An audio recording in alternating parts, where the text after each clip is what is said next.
From having zero amateur experience to being on the cusp of a world title shot, Fabio Wardley has had one of the most incredible and unconventional careers in professional boxing. But just how did he get here from having only 4 white-collar fights to being on the verge of fighting for Undisputed? Well, join me as I delve into Wardley's career and answer the ultimate question. How good is Fabio Wardley actually?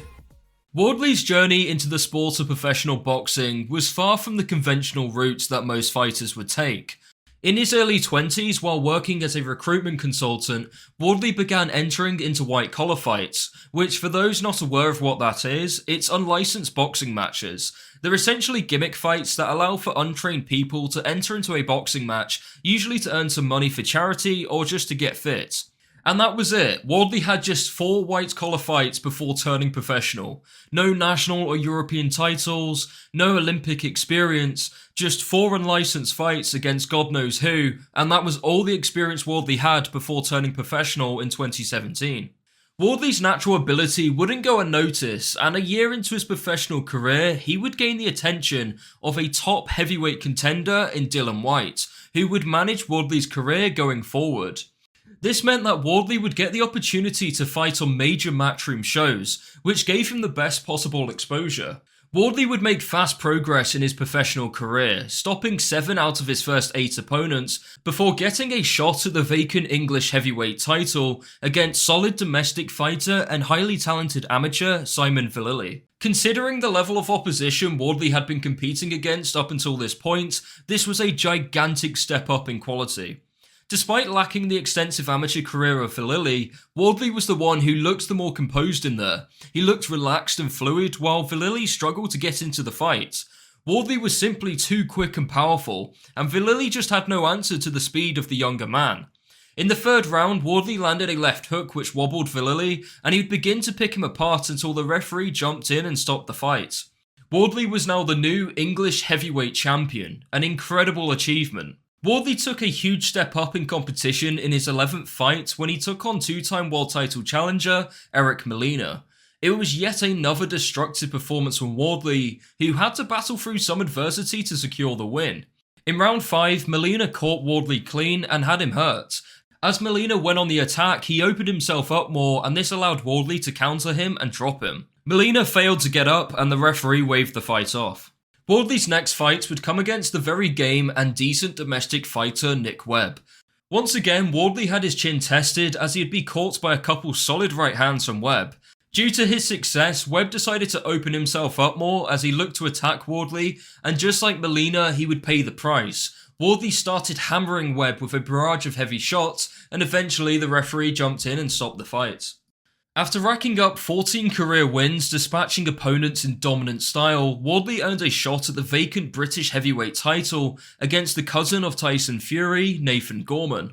In the opening round, Gorman showcased his superior boxing ability and took control, using his jab effectively and managing the range and distance well.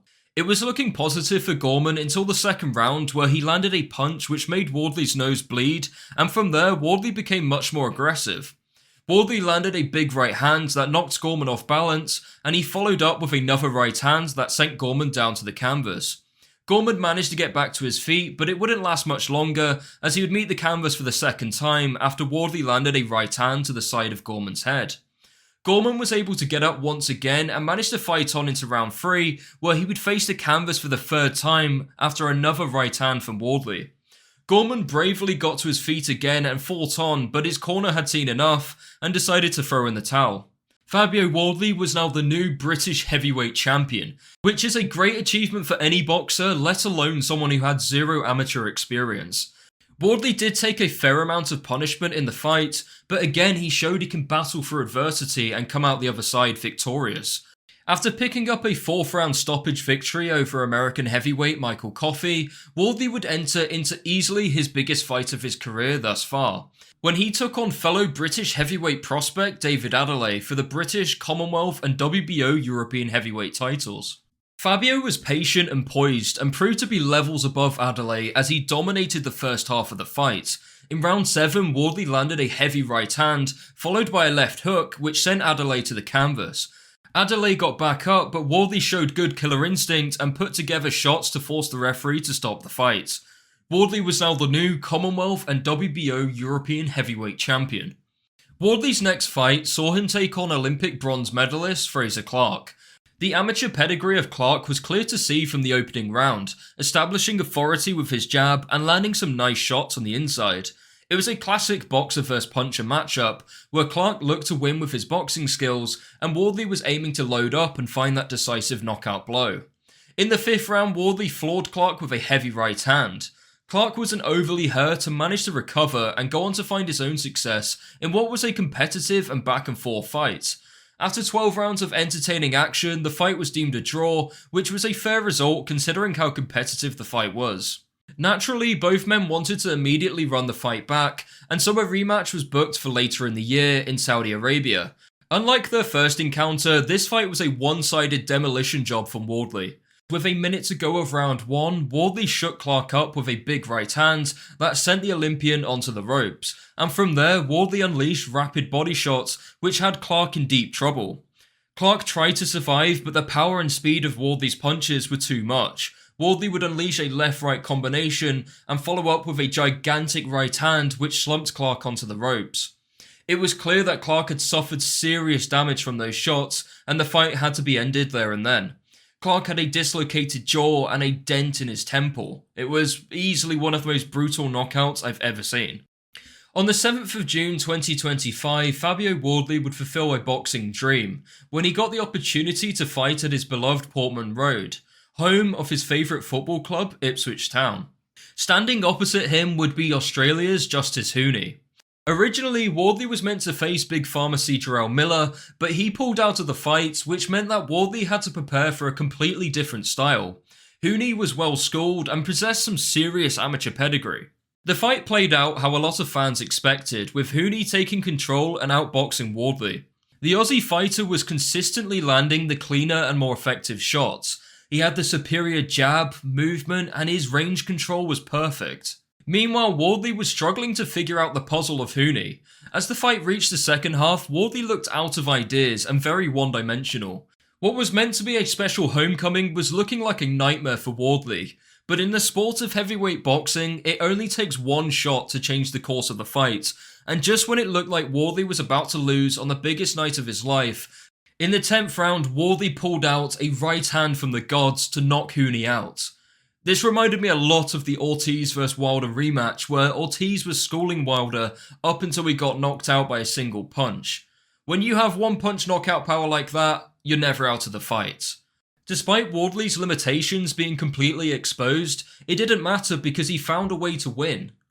On the 6th of September, it was announced that Wardley would be taking on former WBO heavyweight champion and top 5 heavyweight in the world, Joseph Parker.